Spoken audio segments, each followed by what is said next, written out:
Capítulo 4. Los orbitales de la conciencia. La denominación orbitales de la conciencia se refiere a la existencia de diferentes niveles de la conciencia.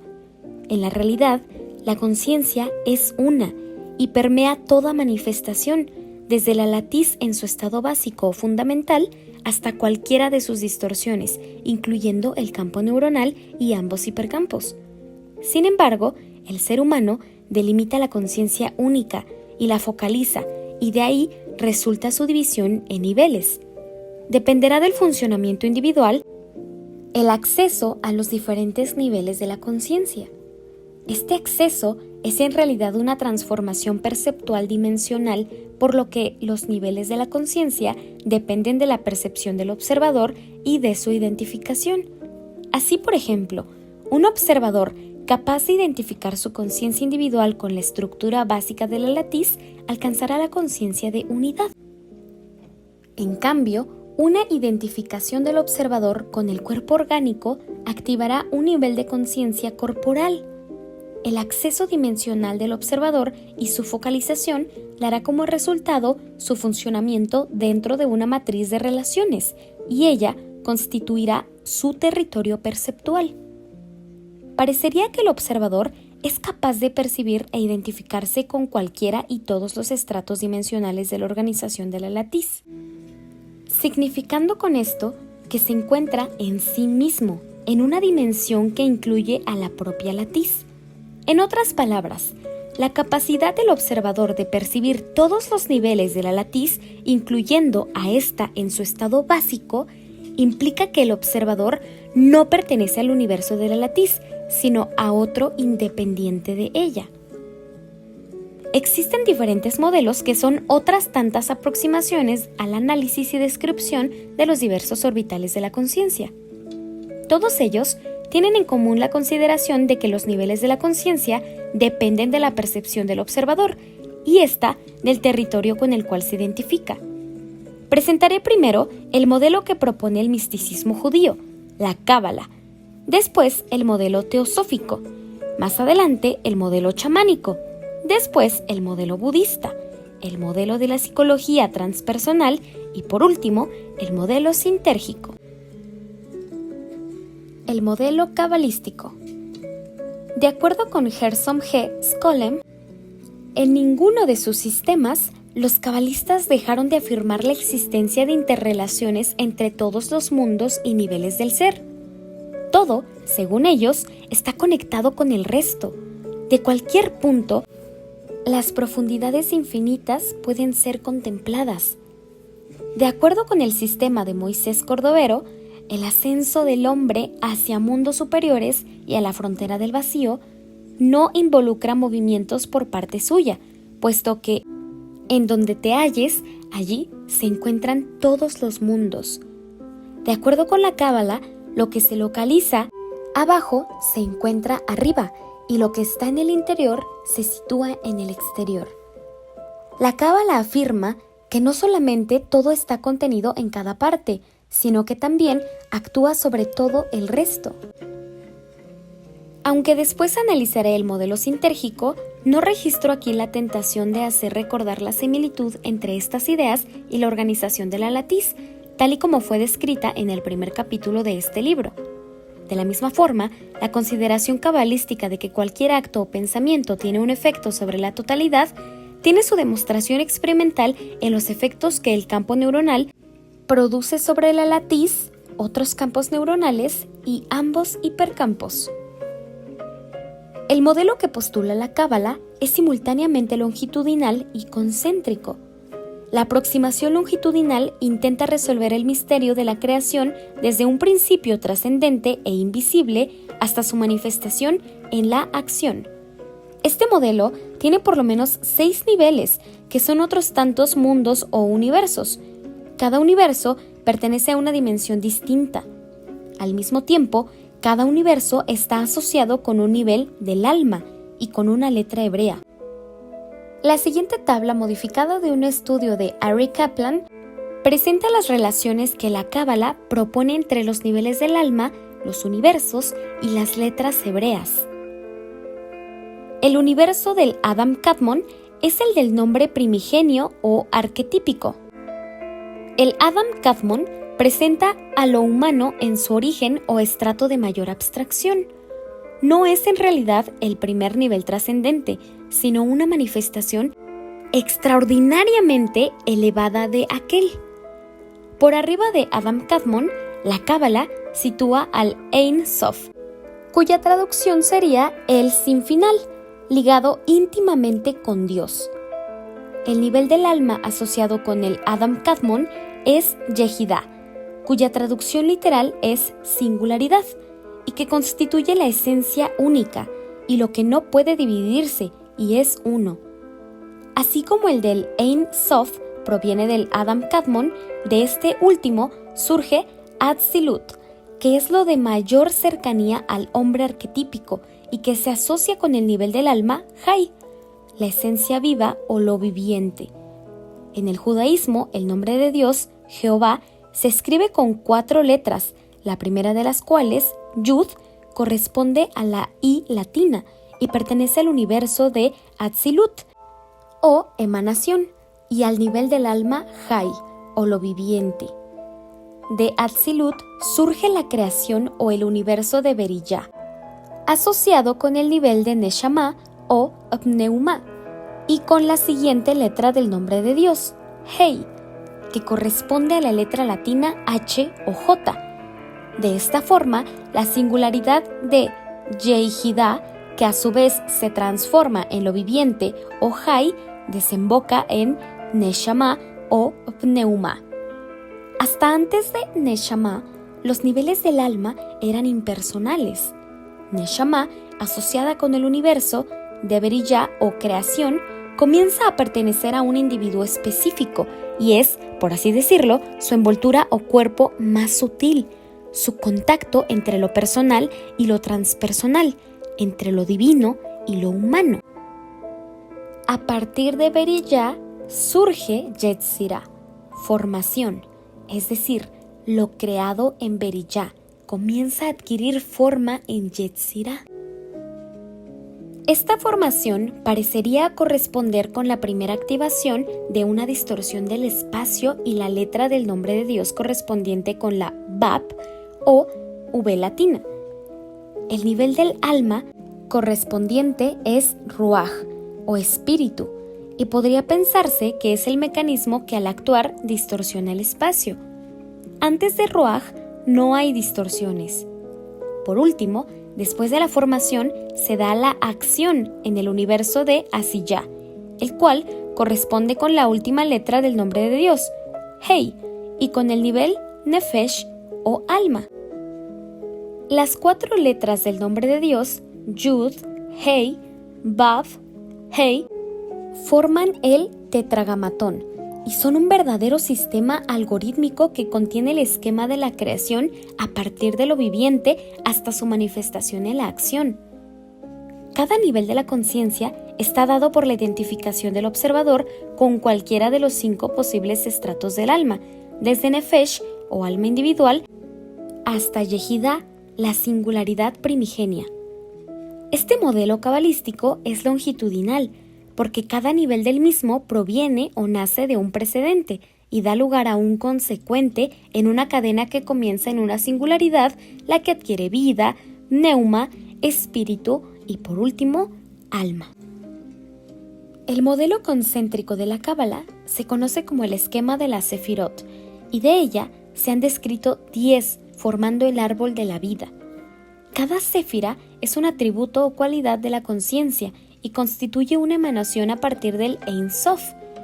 El modelo longitudinal está implicado dentro del concéntrico, porque cada sefira se manifiesta a través de un proceso de emanación, creación, formación y acción.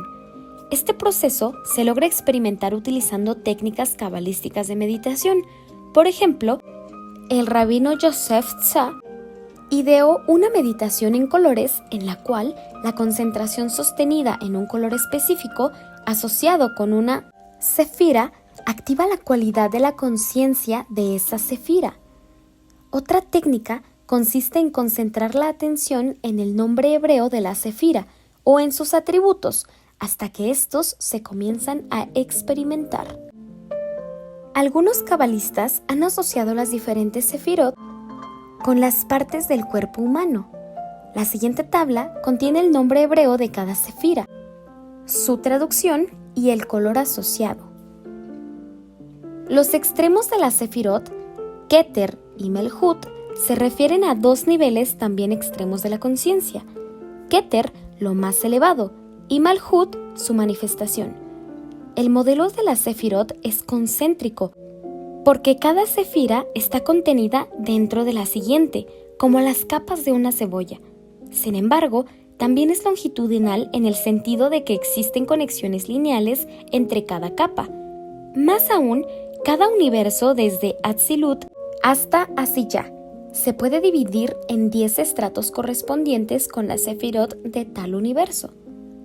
La Cábala considera la existencia de un centro luminoso ligado al Ein Sof, cuya luz alumbra cada sefira en cada universo. Dependerá de la limpieza interna del individuo qué tanta obstrucción exista entre su conciencia y la luz. Mientras menos suciedad interna exista, mayor será la luminosidad que llegue y viceversa. Un individuo con una problemática interna intensa actuará como poseyendo velos de obstrucción para la luz. En esta concepción, cada sefira es una emanación de la luz del Ein Sof. La mayoría, si no es que en todas las técnicas prácticas de la Cábala, tienen como finalidad la purificación de los velos, de tal forma que la luz no encuentre obstrucciones.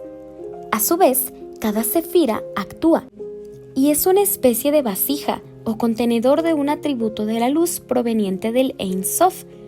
Cada una de estas vasijas, al ser llenada por la luz, activa un atributo o cualidad de la conciencia. Una similitud entre esta concepción y la teoría sintérgica es la existencia de las bandas sintérgicas, siendo la luz y los velos la necesaria sinergia que un campo neuronal debe poseer para establecer una interacción congruente y limpia con alguna banda sintérgica, y así activar la experiencia consciente asociada con los atributos de esta. De acuerdo con la Cábala y en concordancia con la teoría sintérgica, la luz jamás desaparece, pero los velos de obstrucción pueden llegar a filtrarla, tanto que su luminosidad podría no ser suficiente como para llenar alguna vasija. En la teoría sintérgica, se considera que las bandas sintérgicas siempre existen esperando que algún campo neuronal adquiera el poder sintérgico suficiente como para interactuar en forma congruente con ellas.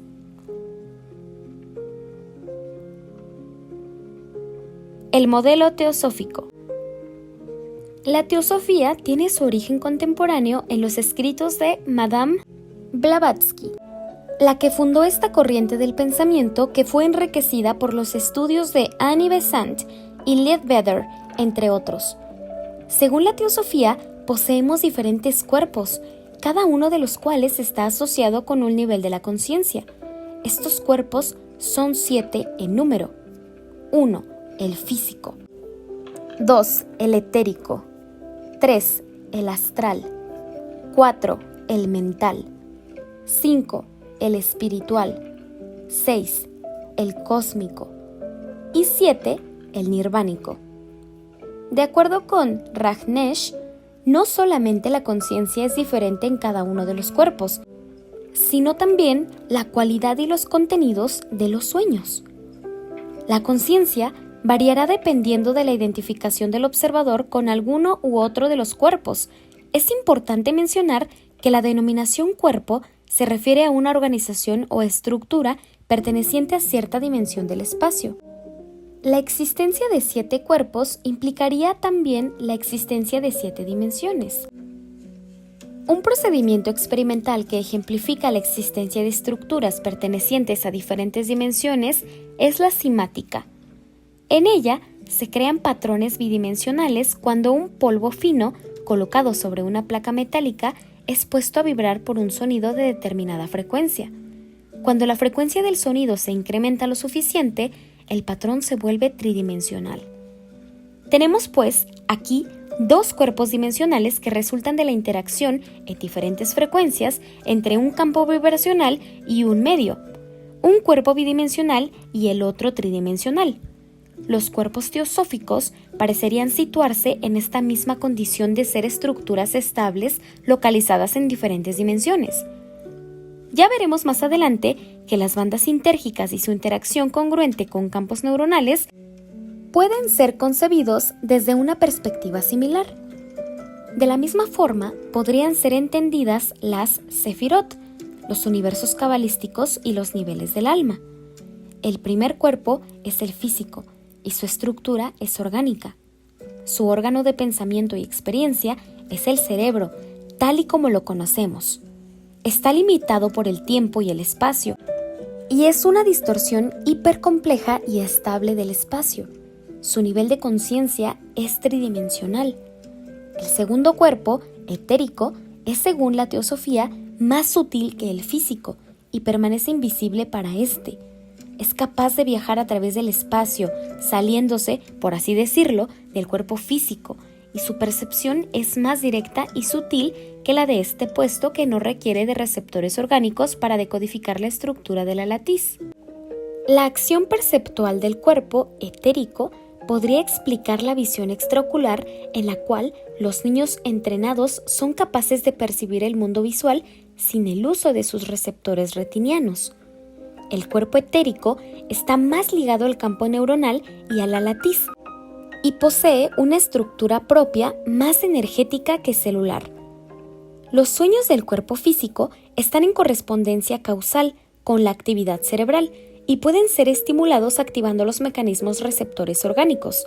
En cambio, los sueños del cuerpo etérico corresponden a estímulos también etéricos localizados en la estructura del espacio.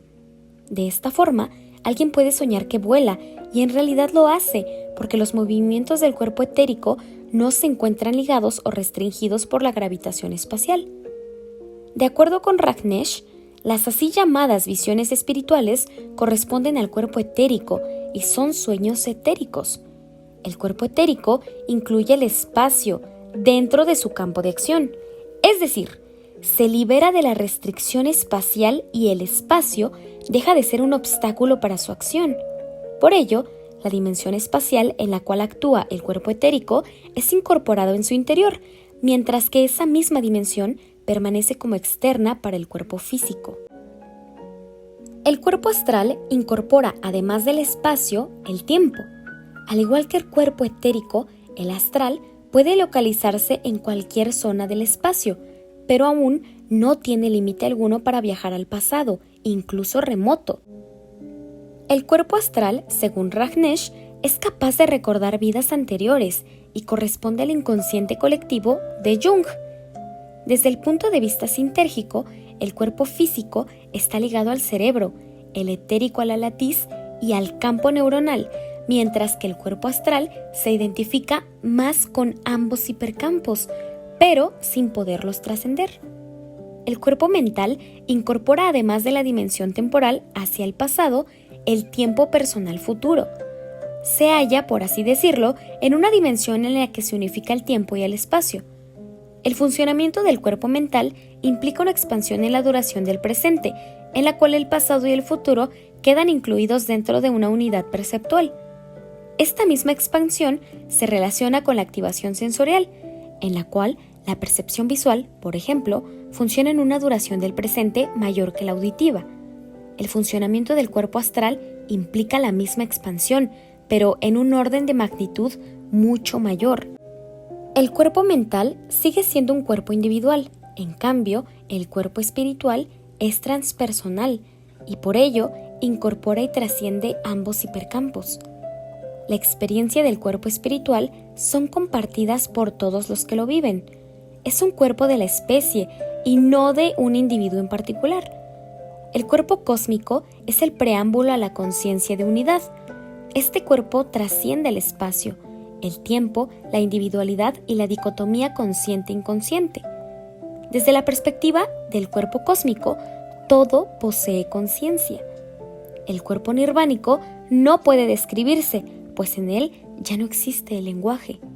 Equivale a la conciencia de unidad y a una compleja identidad entre el campo neuronal y la estructura básica de la latiz. El modelo chamánico. El modelo chamánico es bifactorial, es decir, considera la existencia de dos niveles generales de la conciencia. Algunos chamanes denominan a estos dos reinos el mundo visible y el mundo invisible. Otros chamanes lo llaman el tonal y el nahual. El mundo visible equivale al tonal y se refiere al nivel de la conciencia cotidiana. En cambio, el mundo invisible o nahual hace referencia a un nivel de conciencia solamente accesible para los videntes. Los chamanes o guiruames de la Sierra Tarahumara hablan de la coexistencia de 3 espíritus en cada persona, denotando con ello la presencia de por lo menos 3 niveles de la conciencia. El mundo invisible para los graniceros del estado de Morelos, en México, está probado por seres astrales que desafían la gravedad y viajan por el espacio realizando trabajos de ayuda. El chamán puede tener acceso a este reino sutil adquiriendo en su contacto con el otro nivel de conciencia. Algunos chamanes mexicanos son capaces de penetrar a estados de trance mediumnísticos, cambiando no solamente su personalidad habitual, sino manifestando un conocimiento que no pertenece al nivel de la conciencia de la vigilia cotidiana. El linaje del chamán nahual, don Juan Matus de Sonora, ha desarrollado todo un modelo acerca de la conciencia y sus niveles. En este modelo, la percepción aparece como resultado de la alineación de 2 sistemas de emanaciones, uno externo al cuerpo y el otro interno. El cuerpo al que hace referencia este modelo no es el cuerpo orgánico, sino un cuerpo energético luminoso que es visible para un vidente. La alineación de emanaciones se modula a través de la acción de un mecanismo de focalización que don Juan Matus denomina punto de encaje. Este se localiza en la superficie del cuerpo o capullo luminoso y dependiendo de su posición en este, alinea diferentes bandas de emanaciones, dando lugar a percepciones de realidades alternativas. Los niveles de la conciencia dependen de la profundidad en la que se sitúa el punto de encaje. La similitud entre este modelo y el sintérgico, que afirma que la percepción surge como resultado de la interacción congruente entre un campo neuronal y la latiz del espacio-tiempo, es obvia. Una de las características comunes de todos los chamanes auténticos es su capacidad de comunicación directa, la que les permite conocer, sin el uso de instrumentos verbales, el estado de la conciencia de quienes los visitan. Esta capacidad indica que el campo neuronal del chamán se halla en posibilidad de interacción fluida con otros campos neuronales y con la capacidad de decodificarlos. De la misma forma, el chamán parece ser capaz de decodificar y experimentar en forma directa ambos hipercampos. Se podría postular la existencia de un nivel de conciencia chamánica que he denominado la banda chamánica. El modelo chamánico es complejo y varía de linaje a linaje, aunque en todos ellos se vislumbran características comunes como las mencionadas antes, y en especial la existencia de un modo de conciencia chamánica generalizada. El modelo budista. El modelo budista también es bifactorial y queda ejemplificado en la vida de su creador. Hace aproximadamente 2500 años, el que conocemos como Buda nació hijo de un rey. Su infancia la vivió aislado dentro del palacio de su padre y rodeado de todas las comodidades. Nunca conoció la enfermedad, la vejez y la pobreza. Un día decidió salir de los jardines imperiales y por primera vez tuvo contacto con el pueblo. Asombrado y dolido, se dio cuenta de la existencia de la invalidez y el pesar. Abandonó su vida aristocrática y durante años se sometió a múltiples enseñanzas con el objeto de lograr su propia iluminación. Desesperado porque ni el ascetismo, ni las prácticas religiosas, ni las técnicas de control lo ayudaban, se sentó debajo de un árbol a meditar, con la resolución de morir o llegar a iluminarse. Después de varios días y al ver una estrella, alcanzó lo que deseaba. A partir de ese momento, se dedicó a enseñar y hasta el resto de sus días lo hizo. Su mente era de una claridad prístina y a través de cientos de discursos impartidos a miles de discípulos, logró crear todo un movimiento de regeneración espiritual, el cual todavía inspira y guía a millones de personas. Buda era un maestro verdadero y como tal enseñaba a cada quien según sus necesidades y sus niveles de entendimiento. Sus alumnos más avanzados crearon sus propias escuelas y linajes, tratando de conservar intacto y sin desviaciones la enseñanza original. Pero como cada discípulo, Buda le impartió un método individualizado, estas escuelas difieren entre sí, aunque todas conservan la misma dirección. Por ejemplo, existen por lo menos 3 escuelas de Vipassana. Todas utilizan la observación como técnica de desarrollo, pero cada una en diferentes áreas y contenidos. Observación de las sensaciones corporales, observación de las emociones y pensamientos, observación del entorno. Las 3 afirman ser las depositarias de la enseñanza original de Buda y consideran a las otras como alejadas de la misma, cuando en realidad todas son la enseñanza original. La bifactorialidad del modelo budista es la misma que vivió Buda. Sus 2 estados de conciencia son la conciencia cotidiana previa a la iluminación y la conciencia iluminada. El nivel de conciencia cotidiana es aquel en el cual existe una identificación con contenidos emocionales, corporales o con las fluctuaciones mentales.